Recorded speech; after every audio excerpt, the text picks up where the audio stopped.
Alors, bonjour à tous et merci d'être là. Donc, la Bibliothèque de Limoges invite Éric Faye et peut-être vous vous sentez un petit peu plus chez vous que d'autres ici, puisque vous êtes originaire de Limoges, vous y avez grandi avant que la vie ne vous entraîne ailleurs, en l'occurrence à Paris.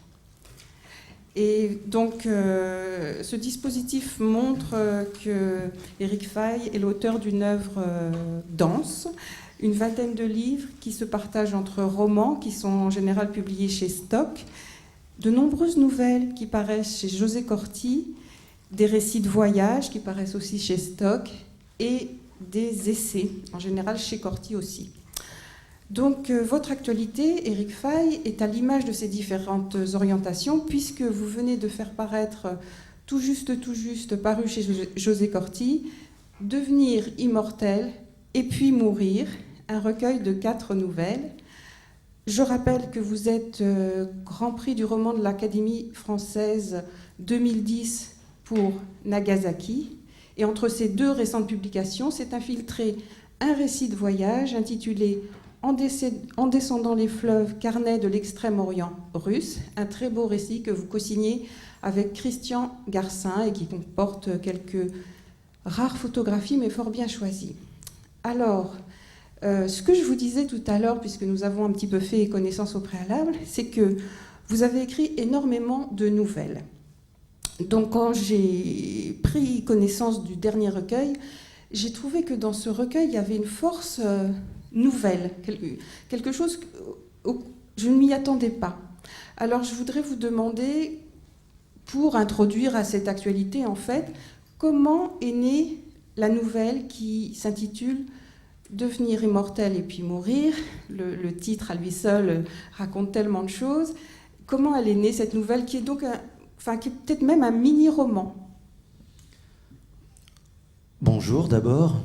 C'est la première fois que je suis devant un public dans ma région, dans ma ville, et c'est à la fois plus impressionnant peut-être parce que ça est plus émouvant. Pour répondre à votre question, après avoir eu ce prix de l'Académie française qui est tombé un peu par miracle, quand les choses se jouent des fois à une voix près, on s'attend plus à une chose et ça vous tombe dessus, et c'est une chance à saisir. Donc après, j'ai voulu prendre du champ, un peu du recul et souffler un peu, parce que j'avais beaucoup écrit, beaucoup publié dans les 20 années qui précédaient. J'avais des idées en tête que je n'arrivais pas vraiment à faire aboutir.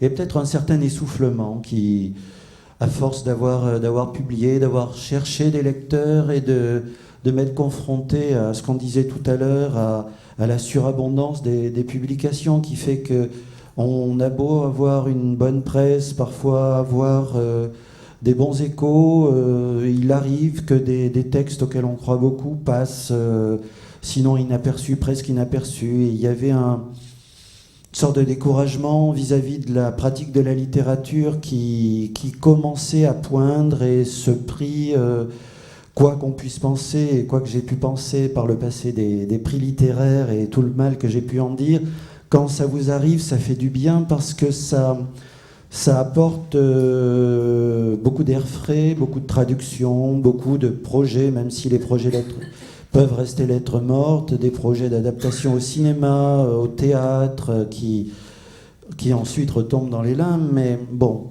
Et aussi beaucoup plus de lecteurs, ça m'a permis d'avoir une sorte de vacances. Je me suis accordé pour la première fois des vacances d'écrivain depuis 20 ans. Et pendant 6 mois, 1 an, j'ai rien écrit, ou presque, mais j'ai laissé les idées venir.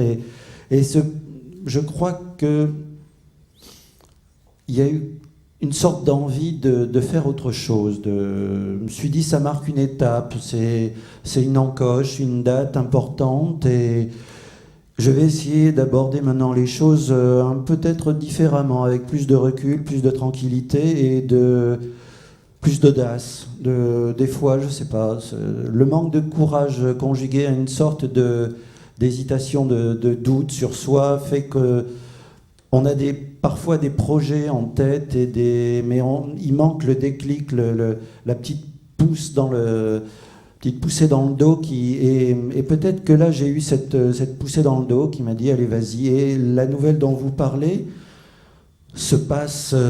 commence il y a 2000 ans, plus de 2000 ans dans la Chine ancienne et se termine presque aujourd'hui, hein, à l'époque maoïste.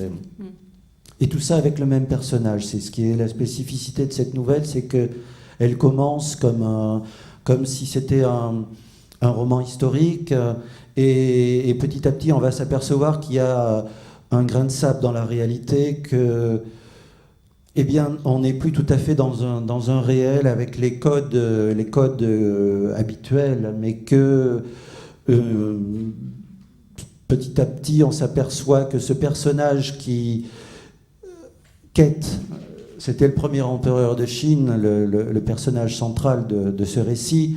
Il avait envoyé des missions à l'étranger, vers l'actuel Japon, chercher des plantes qui avaient soi-disant les vertus de l'immortalité, parce qu'il était obsédé par la postérité, par l'immortalité. Il voulait survivre, durer plus longtemps. Et il voyait bien qu'aucun des missionnaires ne revenait avec les plantes ou les champignons attendus. Rien ne... Ça lui donnait... Tout ça, le soubassement de cette nouvelle est historique. J'ai lu beaucoup de chroniques, des chroniques historiques chinoises qui m'ont permis de nourrir le début de la nouvelle. Autour de cette quête de l'immortalité, ce personnage-là a réellement testé des produits...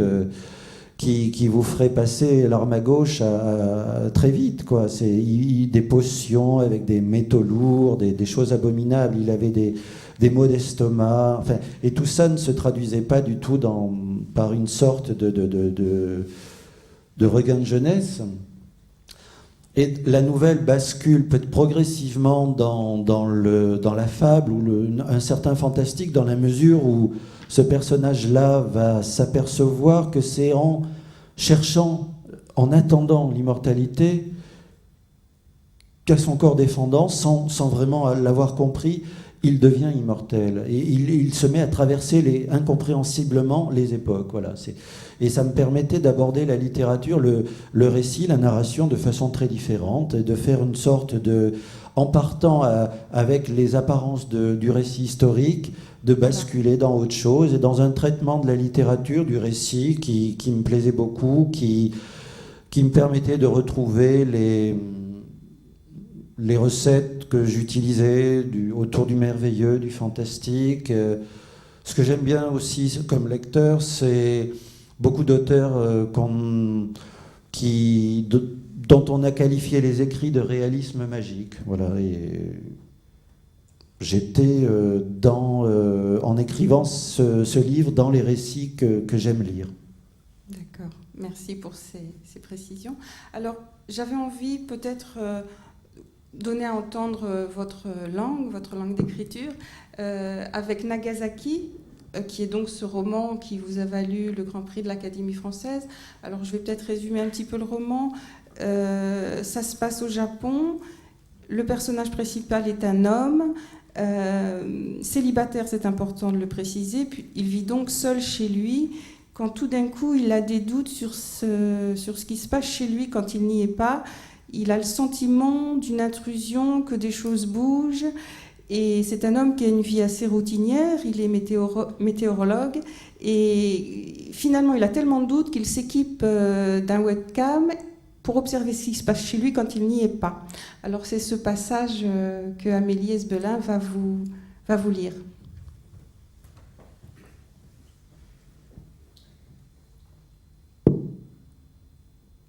La nuit est passée. La nuit est passée sans rien entamer de ma perplexité devant la baisse de niveau du jus de fruits. Au matin, mon esprit tatillon s'est employé à assembler les pièces du puzzle. Dans ces moments-là, le cerveau enquête, reconstitue, recoupe, déduit, décompose, juxtapose, suppose, suppute et soupçonne. Jusqu'à ce que j'en arrive à maudire ce frigo gris sagno sur lequel un fabricant sournois a pris le soin d'imprimer le slogan « Always being with you ». jamais vu un réfrigérateur hanté? Ou qui se nourrit en prélevant une part de son contenu? À mon retour du travail, j'ai voulu chasser mon anxiété car elle tournait lentement à la torture. À peine 18 heures, j'avais encore le temps de... C'était la dernière extrémité et je me sentirais probablement ridicule, mais au point où en était mon anxiété, le principal était désormais de savoir. Une fois rhabillée pour sortir, chaussée, j'ai sauté dans un tram qui descendait vers Amanomachi. Le magasin où je comptais faire l'acquisition de mon nouveau piège n'était qu'à 2 arrêts. Et si mes dons pour le bricolage se confirmaient, je m'endormirais plus tranquille. Au reste, sans même que j'invoque un prétendu talent, l'installation du dispositif s'est révélée plutôt aisée que je ne l'avais pensé. L'activation de ce petit stratagème, qui reléguait à l'âge de pierre mes relevés frigorifiques, ne pourrait se faire que de mon lieu de travail le lendemain. J'essaierai d'y être le plus tôt possible, dès 8 heures. Agir me rassurait, mais j'en devenais impatient et pour tout dire un peu lunaire. Je me suis rendu compte, passé 21 heures, que je n'avais encore rien avalé. Tant pis pour une fois. Une théière chaude près du fauteuil, j'ai tenté de me divertir en regardant la télé. Mais aucun programme n'a trouvé grâce à mes yeux, qui ne voulaient pas se fermer. J'ai ouvert alors la revue à laquelle je me suis abonnée, et que d'ordinaire je ne lis jamais. Page 37, la photo d'un type horriblement ridé a attiré mon attention. Tanabe Tonoji n'a jamais bu une goutte d'alcool. En parcourant l'article, je n'ai pu m'empêcher de penser, mais quel imbécile! Tanabe, le doyen de l'humanité, assure être arrivé à l'orée de ses 113 ans en ne boulotant que des légumes et des gambas frites de temps en temps pour son plaisir. Quel bout en train! Le dernier plaisir de ce fossile vivant consistait à décortiquer 1 ou 2 gambas.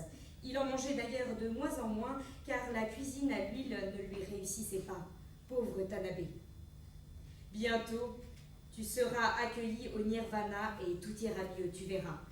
Ils ont installé à l'entrée un stand de gambas frites où tu te goinfreras à l'œil. Et là, pas trop d'huile. J'en souris, mais j'étais captivée. J'en avais cessé de songer à mon piège, et je n'ai pas lâché l'article avant le point final. Je suis heureux, confiait le vieux Bird. Je veux vivre encore 10 ans. Andouille. Et j'ignore pourquoi, ensuite, oublieux de la journée qui s'achevait dans la rumeur de la circulation lointaine, je suis restée un temps dans la pénombre, en regardant sans la voir, par la baie vitrée, la baie tout court, ses bateaux sombres et le chantier naval. Vous croyez dès lors que vous allez diluer votre moi et tous les sédiments qu'il charrie dans un sommeil de bébé. Or, la nuit dans laquelle vous vous engagez s'engage plutôt mal. Bien qu'égales à ce qu'elles ont toujours été, ni plus ni moins, les cigales vous réveillent à peine avez-vous basculé dans un début de somnolence. Elles crissent et recrissent, les harpies, ivres, obsédantes, ou bien êtes-vous trop sensible ce soir? Mais les voilà qui entrent à la queue leu-leu dans votre tête par une oreille et ressortent par l'autre et font le tour de votre crâne, à l'intérieur duquel elles s'engouffrent de rechef, malignes, en ligne, rigueuses et moqueuses. Une violente averse les disperse tout de même avant l'aube, comme les manifestants que vous ne savez plus où ils sont, chassés par des canons à eau aux infos de la NHK hier soir.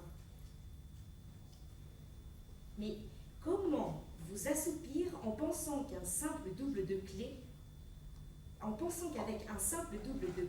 l'intrus, puisqu'il existe, peut s'inviter à tout moment chez vous, en compagnie de forts abras de ses amis qui vous tabasseront et vous laisseront pour mort avant que vous ayez compris ce qui vous arrive. Vous pensez, c'est à cause de toi, l'intrus, que je ne dors pas. que j'aurai demain un excellent mal de tête devant mes dépressions et mes anticyclones. Mais tu ne perds rien pour attendre. Bientôt, ce sera ta fête. Tout est prêt. Je vais d'ailleurs me lever. Il est déjà 6h30.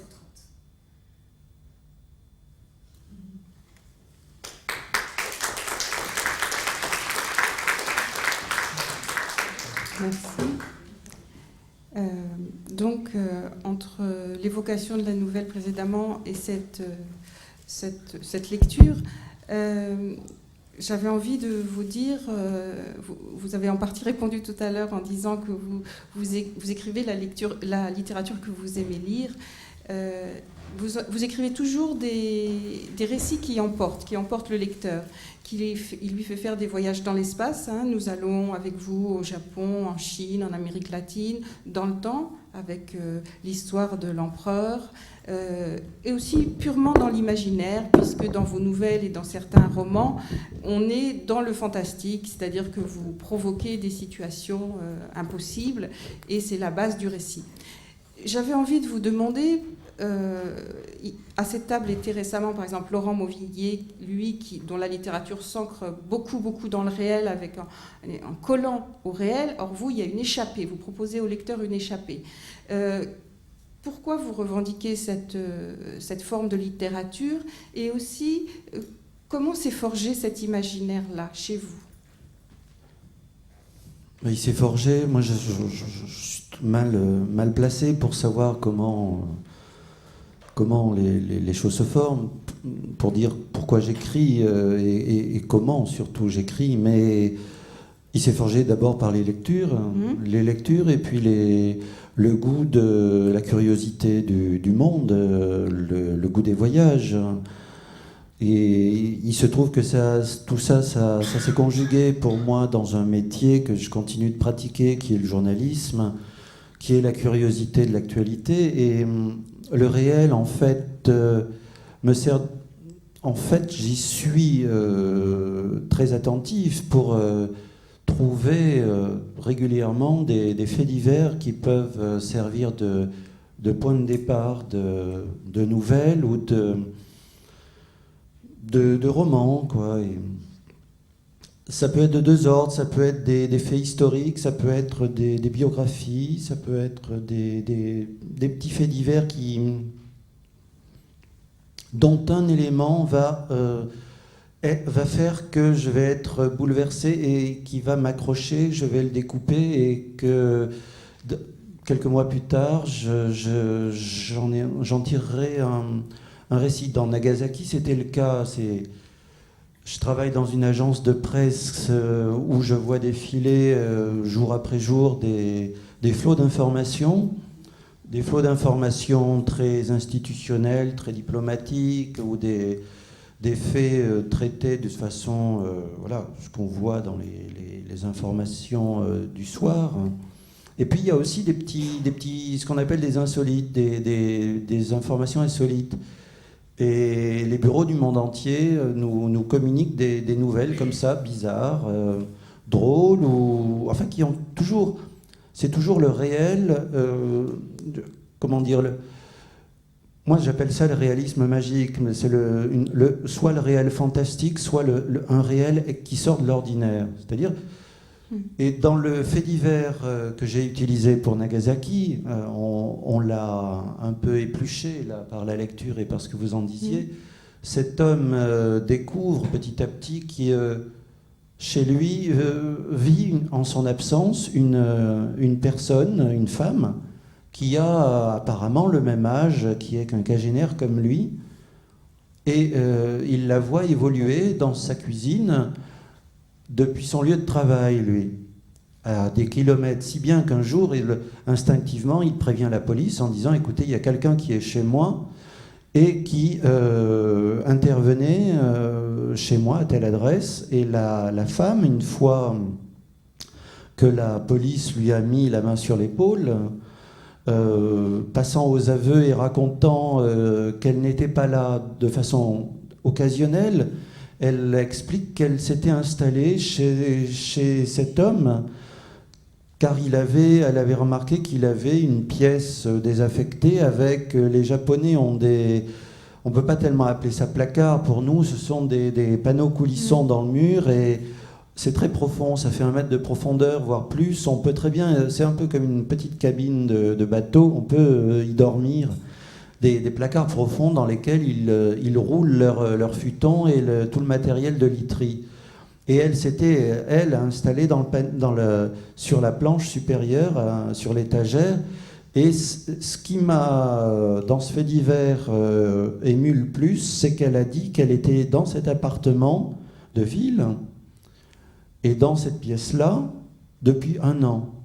C'était pas 15 jours, c'était pas un passage occasionnel, elle avait fait souche et l'homme n'avait rien remarqué si ce n'est quand il avait fait, quand cette femme avait fait quelques petites bourdes parce qu'elle faisait attention, mais de temps en temps il y a des petites choses qu'on laisse, des petites traces, et elle se nourrissait de temps en temps un peu à la cuisine en évitant de trop prélever pour que ça se voit, mais comme elle avait affaire à quelqu'un de tatillon, visiblement. Et c'est là que commence le roman, c'est au moment où finit le fait divers. Enfin, j'utilise un peu les arguments du fait divers, mais pour moi, c'était le réel comme tremplin vers mon propre imaginaire.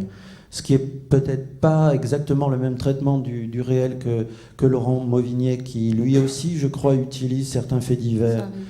Ça m'était arrivé d'avoir d'autres faits divers, par exemple une ville ou un petit village du nord de la France évacué pendant 1 semaine pour soit désamorcer des obus de la dernière guerre qu'on découvre, ou alors des obus chimiques qui avaient été entreposés, stockés et oubliés depuis la Première Guerre mondiale. Et comme il y a la corrosion des métaux, menace de fuir et de provoquer une catastrophe écologique locale.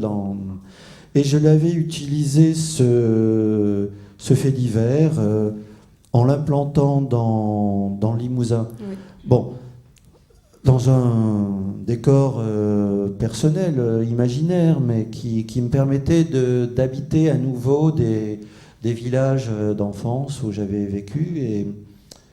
Mais tout ça en imbant ce réel de noms différents et pour pouvoir avoir ma propre liberté de traitement vis-à-vis du réel, voilà, d'abord. Et il y a eu d'autres cas, des affaires de disparition de jeunes femmes, disparitions mystérieuses qui n'étaient jamais élucidées, dans des cas où la police excluait toute dépression, tout suicide, tout accident a priori, parce qu'on ne peut jamais totalement sûr, et toute affaire d'enlèvement, puisqu'il s'agissait de personnes anodines qui n'étaient pas riches, etc. Et voilà, tout ça m'a servi dans des cas où je me dis le réel donne des leçons à celui qui se targue d'avoir de l'imagination, au créateur, parce que parfois il autorise ce créateur à aller plus loin parce que le fait divers que j'ai prélevé dans la presse japonaise, si je m'étais mis à imaginer dans ma tête cette histoire de placard dans lequel vit une femme depuis des mois et des mois, je n'aurais pas réussi à y croire moi-même, parce que ça me paraissait trop énorme, trop téléphoné, comme on dit, trop cousu de fil blanc. J'aurais pas eu le courage de l'écrire parce que trop gros. Et le réel m'a montré que finalement, il pouvait être tellement extraordinaire qu'il pouvait donner des leçons d'imaginaire aux auteurs. Et d'avoir ce fait divers, là, j'ai eu l'audace de prendre en main cette partie du réel et d'aller plus loin avec mon propre univers, de greffer mon univers à un fait divers. Alors, je voulais juste préciser que le roman que vous évoquiez, avec un village dont la population est partie pour qu'on démine des anciennes bombes, c'est La durée d'une vie sans toi. Et l'autre roman, c'est, j'ai oublié le titre, il y a le mot cendre, Les cendres de mon avenir, avec une histoire de disparition. Donc, alors, certes, vous êtes inspiré d'un fait divers et vous dites que ça rejoint un fait divers, en fait, qui stimule votre imaginaire. Mais ce qui est étonnant, alors, ça me permet d'évoquer une question qui est le rapport entre nouvelles et romans. C'est-à-dire que dans le recueil de nouvelles qui s'appelle « Un clown s'est échappé du cirque », nous avons une nouvelle qui est la partie d'échecs, où l'on retrouve cette situation d'un homme qui observe que son intérieur est probablement visité par un intrus. On retrouve un peu le schéma de Nagasaki. Et de la même manière, dans Le syndicat d'un pauvre type, qui est un autre roman, on s'aperçoit qu'antérieurement a été écrit une nouvelle, Monsieur Tout-le-Monde, qui est comme un résumé du roman, un résumé préalable, mais qui pouvait se suffire d'ailleurs. Les nouvelles suffisent tout à fait quand on les découvre, sauf que vous décidez à un moment donné d'en faire un roman. Et j'ai été étonnée pour Nagasaki, de parution en 2010, enfin le prix en 2010, Fait divers en 2008 et la nouvelle en 2005. Et vraiment, l'univers est très proche de cette partie d'échecs. Alors comment s'articule ce rapport entre nouvelles romans et puis que représente pour vous d'écrire des nouvelles, puisque vous en écrivez beaucoup? Est-ce que c'est une respiration dans votre écriture? C'est moins long, donc il y a peut-être plus de liberté, une satisfaction aussi peut-être plus rapide, puisqu'on va au terme de l'histoire plus vite. Comment tout ça s'articule? Mais j'avais jamais repensé à cette nouvelle, à la partie d'échecs. J'avais pas fait de lien, mais ça c'est dans l'inconscient que ça se passe. C'est vrai que j'avais... Parce que pour moi, l'intention était différente quand même. Mais parfois, il arrive que une petite idée, je la traite d'abord comme une nouvelle, une petite idée de... Je me dis, ça fera un texte de fiction, mais il y a une sorte d'instrument de mesure dans la tête, une jauge approximative. Telle idée, je vois que ça a une portée de 10, 20 pages, ou d'autres, un potentiel de faire un texte de 50 pages, je ne sais pas. Et souvent, c'est un instrument de mesure assez juste. C'est pas aussi juste qu'un coucou suisse, mais il y a quelque chose d'étonnant. Et parfois, je me trompe. Nagasaki, je croyais vraiment en faire à l'origine, quand j'ai vu le Fait divers, en faire une nouvelle de 15-20 pages, et pour un petit éditeur de nouvelles là, que vous avez, la Cadex. Et puis, c'est quand j'ai voulu faire un plan pour l'écrire, que je me suis vraiment dit que j'avais un petit trésor, ce sujet-là. Et j'ai vu que ça pouvait faire quelque chose de l'ordre de 80 pages manuscrites, ou tapées à la machine. Et 80 pages, 100 pages de livre, on est souvent dans des limites où on est entre la longue nouvelle et le court roman, et ce que dans certains pays on appelle novella, quelque chose d'intermédiaire. Pour moi, il n'y a pas vraiment de différence à ce niveau-là. C'est un peu artificiel, les étiquettes qu'on va mettre sur un texte. Dans mon dernier recueil, dont on parlait tout à l'heure, Devenir immortel et puis mourir, il y a deux textes qui font, je crois, à peu près 70 ou 80 pages. Et une, à l'origine, je pensais la publier seule comme roman. Donc, vous voyez, on l'a publié comme récit. Bon, récit, c'est pas très précis comme terme. Alors, nouvelle, dans certaines langues, comme au Japon, il y a un seul mot pour dire à la fois roman et nouvelle. D'accord. Et dans leur tête, je crois que ça apporte une grande liberté de création, parce que j'ai vu hier un écrivain japonais qui, lui, fait des nouvelles et des romans, mais pour lui, il y a une continuité. La seule différence, c'est que tel roman va être traité sur 10 pages, ou telle nouvelle va être traitée sur 300 pages, puisque le mot est le même. Et nous, on a introduit des différences. On n'est pas les seuls en France, mais les langues européennes ont toujours des mots différents pour dire... Bon, alors, moi, schématiquement, la différence que je fais entre nouvelle et roman, c'est pas forcément une question de longueur, de nombre de pages, c'est plutôt de traitement du sujet. La nouvelle va être une sorte de mécanique, une histoire très nerveuse, très énergique, avec rien de trop, pas trop de description d'atmosphère, pas trop de description de personnages. Les personnages vont être esquissés beaucoup plus que dans un roman. Pour moi, dans le roman, il y aura un cahier des charges différent qui fera que on prendra beaucoup plus le temps d'installer un personnage et d'installer une atmosphère. Ça aussi, j'aime beaucoup faire, créer une atmosphère, un climat alors, étrange ou inquiétant, parce que ça entraîne l'écriture aussi. De créer une certaine atmosphère, ça entraîne la plume dans une certaine direction. Et c'est très intéressant de voir où elle va. Ensuite, j'ai eu cette façon de faire effectivement plusieurs fois dès le début, parce que j'avais, au tout début des années 90, quand j'ai commencé à publier, c'était des petites nouvelles dans des revues. Il y avait encore un réseau de quelques revues assez actives, comme Le Serpent à Plumes, qui était une très belle revue, qui publiait uniquement des textes très courts, d'écrivains très connus ou des débutants. Et j'ai eu la chance qu'ils me sélectionnent pour une nouvelle qui était assez longue, mais enfin bon, qui se tenait dans les 15 pages dactylographiées, quoi. Et après l'avoir publié, cet éditeur, 2 ans plus tard, cet éditeur de revue est devenu un éditeur de livres. Et on a eu la même idée, lui et moi. Moi, je trouvais que cette idée que j'avais exprimée dans une nouvelle était un peu à l'étroit. C'était une histoire générale et il était dans un uniforme un peu qui commençait à craquer tellement il était trop petit. Et j'avais envie d'en faire un roman. Et l'éditeur m'a proposé la même chose, trouvant qu'il y avait un potentiel dans le texte. Alors, du coup, j'ai un peu pris cette déformation de reprendre certaines nouvelles, comme au jardin, des fois où on va repiquer des petits plants et pour que ça passe au stade supérieur de plantes à part entière, qui respirent davantage et qui, du coup, prend tout son essor. C'était un peu ça. Et j'aime bien faire le va-et-vient.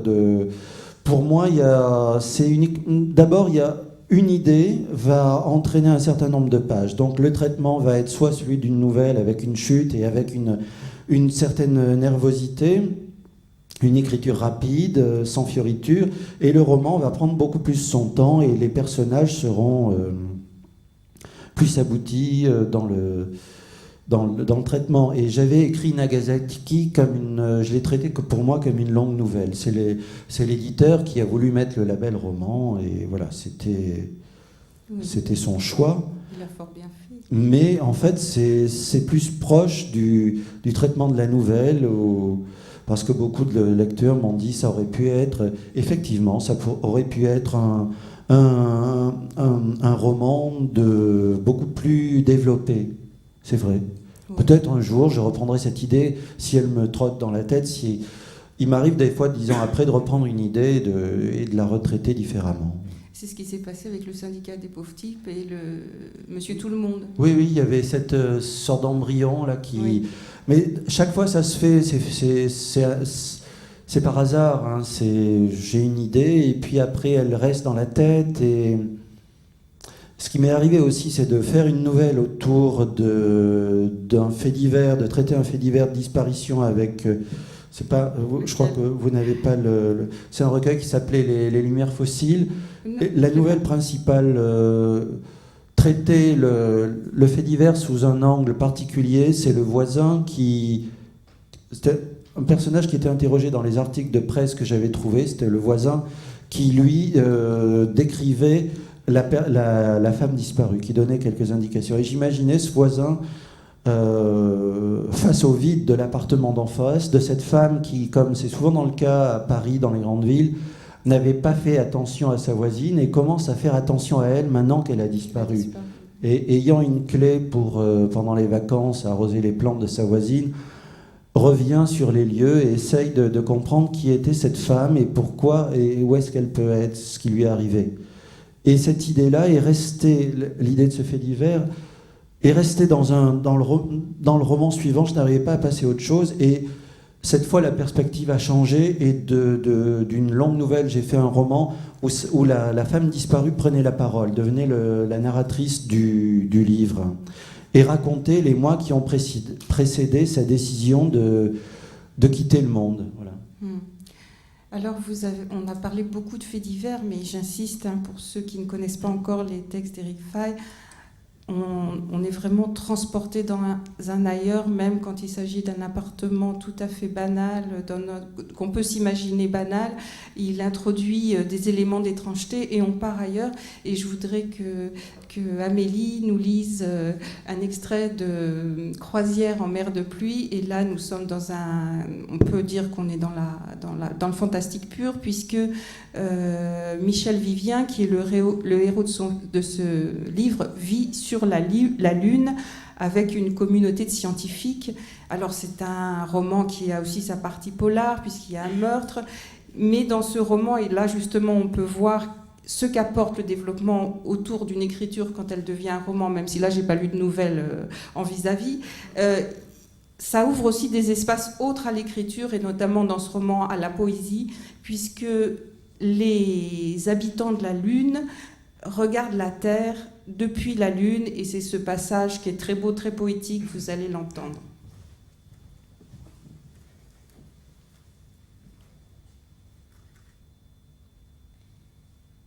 Il ne voulait pas se hâter.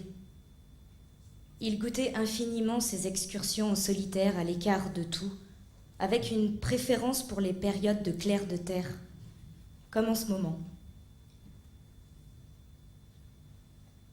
Il la découvrit en atteignant la crête du petit cirque.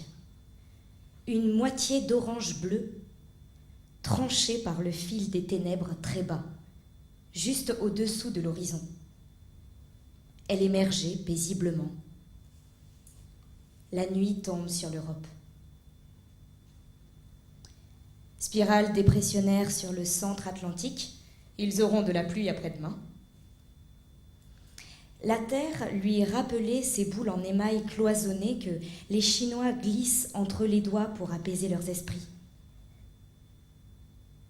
Continent segmenté en pays, pays ligotés par des fleuves et des frontières. Quand ils étaient de sortie, les hommes de la base ne pouvaient détacher les yeux de ce ventre bombé, tour à tour blanc, ocre et bleu, surtout bleu. Michel Vivien s'accorda une minute de pause, prit ses jumelles. Il y avait un coup franc. Rageusement, l'Italie projetait la Sicile dans les buttes de Gibraltar. Tout prêtait à sourire quand on regardait la terre de loin. C'était parfois à pleurer d'ivresse.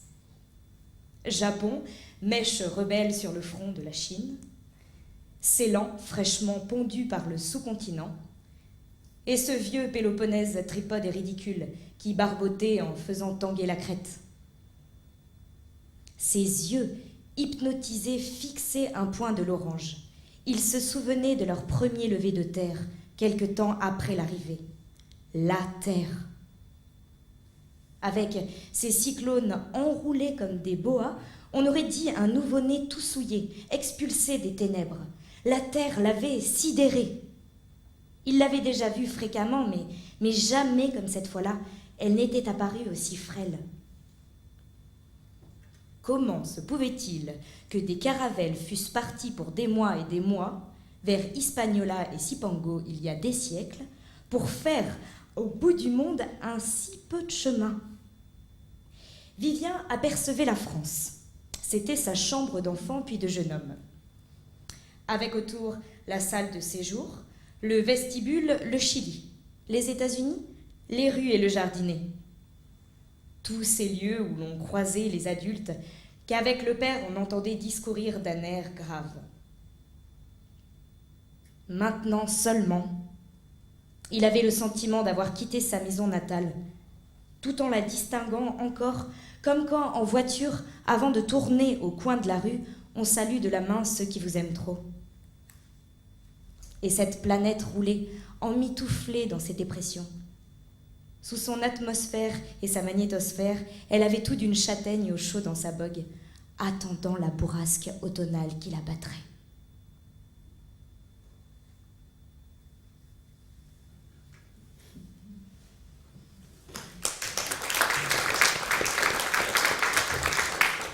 Voilà. Donc vous l'avez évoqué, Donc on part avec vous dans des univers assez fantastiques et votre littérature est aussi nourrie de références littéraires, mythologiques, scientifiques, avec le mur de Planck qui se trouve dans votre dernier recueil. Alors le mur de Planck, c'est le temps qui s'est produit juste après le Big Bang et qui est inexpliqué par les scientifiques et qui nourrit donc une nouvelle. Oui, les scientifiques peuvent expliquer avec tous leurs outils ce qui s'est passé après le Big Bang. Ils peuvent remonter presque jusqu'à l'instant du Big Bang, mais il y a un moment, je dirais, où l'univers est tellement petit, tellement dense, que la physique actuelle traditionnelle ne permet pas d'expliquer ce qui s'est produit à l'instant initial. De l'ordre de quelques milliardièmes de secondes, on ne peut pas voir au-delà parce qu'on n'a pas encore les clés en physique pour décoder comment ça s'est passé. Et certains disent mais c'était une création, d'autres pensent que c'était un état intermédiaire entre un univers précédent qui s'était contracté et dont on est issu, parce qu'à partir du Big Bang, il s'est à nouveau étendu. Voilà. Mais c'est vrai que les nouvelles scientifiques, je trouve assez poétique. La science, je ne suis pas scientifique de formation, mais ça m'a beaucoup nourri pour écrire certaines nouvelles. On peut partir avec quelques éléments et pour écrire Croisière en mer des pluies sur ce roman d'anticipation dont vous avez lu un extrait, il a fallu faire pas mal de préparation, de lecture pour des cours d'astronomie, pour essayer d'avoir en tête de ne pas écrire trop de contresens, quoi, pour bien cadrer le décor. Et puis mieux on comprend certaines situations scientifiques, je trouve que plus on peut aller dans la liberté d'écriture, quoi. Plus on se sent à l'aise dans l'expression et dans la poésie, parce qu'il y a quelque chose de formidablement poétique dans l'observation de l'espace, dans la compréhension de cette immensité, quoi, de philosophique et poétique. Et donc vous évoquiez le fait que vous êtes journaliste, vous avez dit un peu en quoi ça nourrit votre écriture, déjà par le fait de découvrir des histoires insolites. Est-ce que ça nourrit aussi votre écriture différemment ? Est-ce que, comme disait par exemple Buzzati, que ça empêche l'écrivain d'être dans une tour d'ivoire, et aussi ça favorise peut-être une clarté dans l'écriture. L'écrivain qui est journaliste, en gros, aurait plus un souci de clarté dans l'écriture que peut-être d'autres. Est-ce que vous êtes un peu d'accord avec ces idées-là, ou vous ne sentez pas concerné ? Dino Buzzati, il était lui-même journaliste et il a gravi les échelons, à la fois reporter sportif, il a fait beaucoup de choses. Et il savait de quoi il parlait, oui, mais je crois qu'il y a une chose commune entre l'écriture du journalisme et de la littérature, c'est le besoin absolu de rigueur, trouver le mot juste, et ne pas en mettre trop, parce que dans le journalisme, tout est calibré, d'autant plus maintenant, enfin avant c'était les ciseaux, maintenant il y a un feu vert, un feu rouge, si feu rouge si c'est trop long, donc on ne peut pas rentrer l'article dans la place qui est prévue.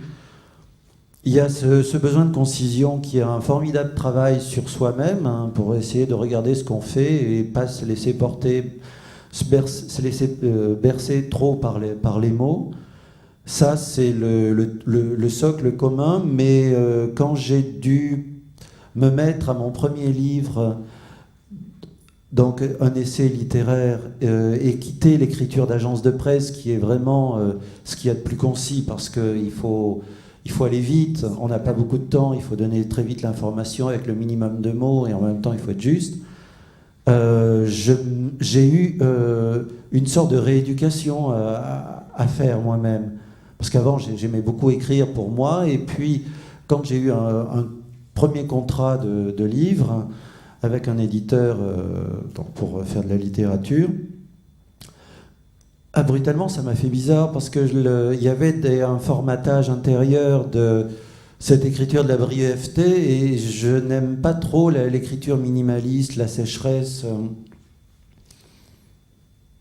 ce vocabulaire extrêmement finalement indigent. Alors, il s'est passé quelque temps où je me suis vraiment demandé si j'allais retrouver le goût des mots, la liberté, me lâcher. Et il y avait ce côté un peu castrateur dans l'écriture de l'agence de presse il s'est passé quelques semaines où j'avais l'impression que je ne savais plus écrire, enfin que je ne savais plus m'accorder la liberté d'écrire, de rêver, écrire, c'est aussi faire des pâtés, c'est-à-dire c'est écrire un peu n'importe quoi d'abord et ensuite faire le tri, enlever les ordures, balayer, parce qu'il y a beaucoup de choses qui ne tiennent pas, qui sont à la relecture de trop. Albert Camus racontait que après l'écriture, ce que ne voyaient pas les lecteurs, c'est que l'écrivain enlève les échafaudages. C'est-à-dire il y a des choses qu'on écrit en sachant qu'on ne va pas les garder nécessairement, mais que c'est utile dans le processus d'écriture pour aller de tel point à tel point, on va écrire ça. Parce qu'après, ça nous aidera à avoir fait un peu plus de lumière sur tel ou tel décor, sur la psychologie d'un personnage. Mais qu'en le relisant, on aura confirmation de l'idée de départ, c'est que ce n'était pas nécessaire pour le lecteur. Donc on l'enlève. Ce qu'il appelait les échafaudages.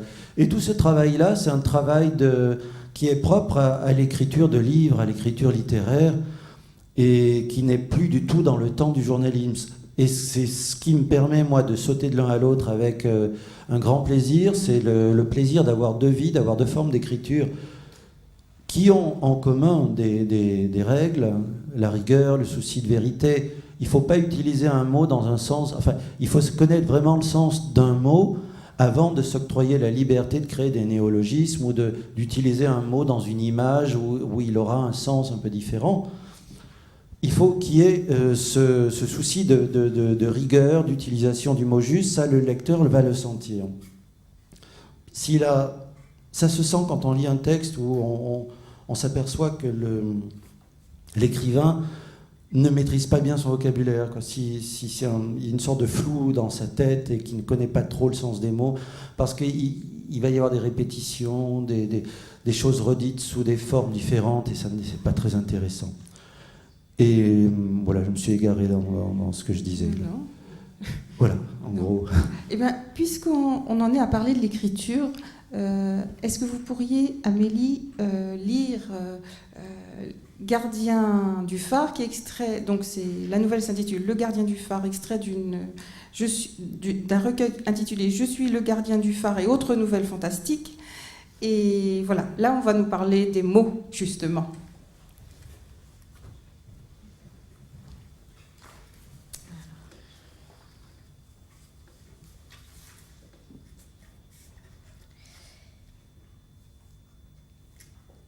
Je suis le gardien du phare. Et incidemment, à force de lire la mer entre ces lignes, j'ai appris qu'on pouvait vivre heureux avec moins de mots. Chaque mot que j'oublie est un dard qu'on me retire. J'avais signé à mon arrivée un état des lieux inventoriant les objets, leur état, leur fonction et mode d'emploi. Gardien du phare, je suis amenée à établir des rapports et pour m'aider, figurait dans la liste d'objets un dictionnaire. Le nombre de pages était précisé dans l'état des lieux, afin que je ne tente pas de soustraire au patrimoine collectif les richesses comprises entre raffia et rapine. Tout commença un jour où, par désœuvrement, je me mis en tête de rayer les mots inutiles, ou inconnus, ou déplaisants. Une réforme, quoi. La première réforme linguistique en profondeur à être édictée et appliquée dans un phare pour un seul phare. Quoique...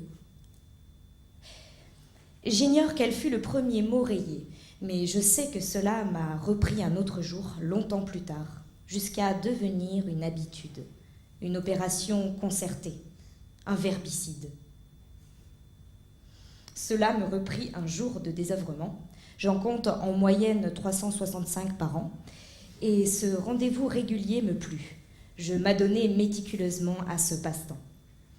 En moi, une commission de sages et de bourreaux examinait tous les noms, les propres, impropres à la consommation, du plus chic au plus commun.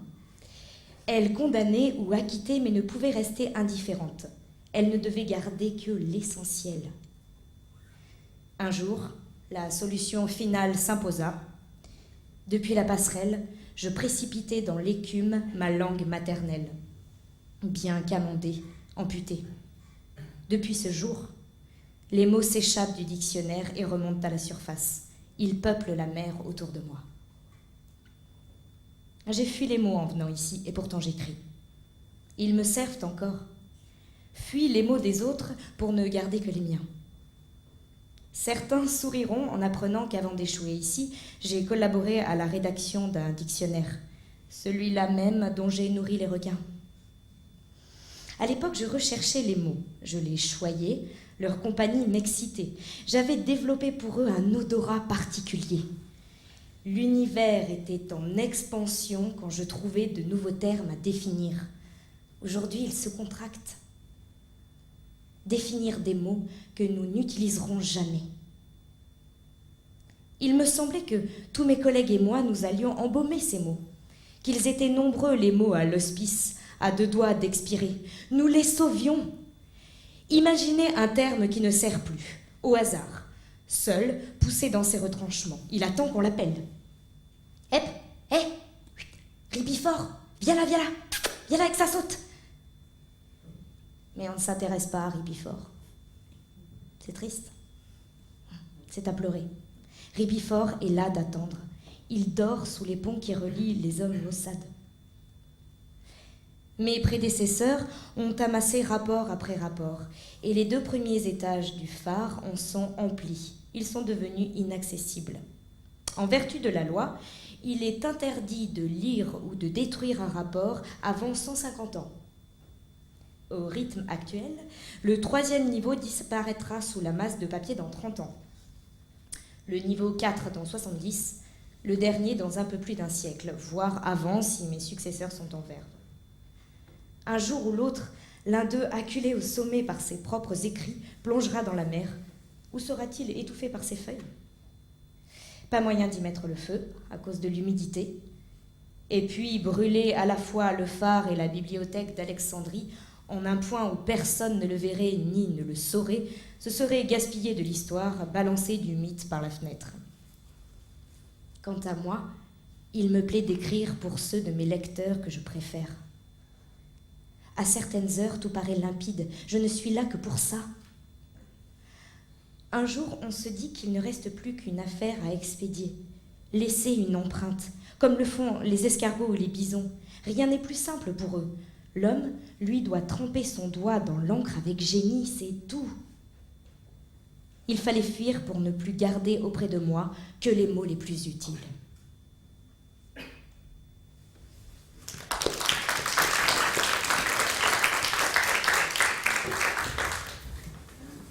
Alors, cette lecture fait écho à ce que vous venez de nous dire sur le travail sur les mots qui semble difficile. Alors, dans toute votre œuvre, il y a un personnage récurrent qui est le personnage de l'écrivain que l'on trouve dans différents textes et notamment fait l'objet de 2 nouvelles de votre dernier recueil.